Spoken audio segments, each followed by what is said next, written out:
ParamountPlus.com account login guide.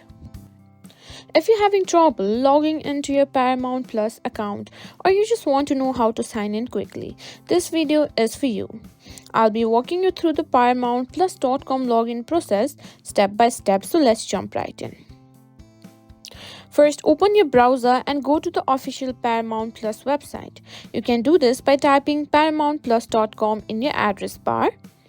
Now you'll be directed to the Paramount Plus homepage where you can easily access all the content they offer, but let's focus on signing in. Now here what you need to do is simply enter your email address and password associated with your Paramount Plus account. Simply type the email address you used when you first created your Paramount Plus account. Simply click on submit and enter your password. If you can't remember it, don't worry. Just simply tap on forgot password and you'll be simply need to follow the prompts whatever they do, and that's it. That's how you simply log into Paramount Plus and troubleshoot any login issues. If you found this video helpful, don't forget to like, share and subscribe to our channel.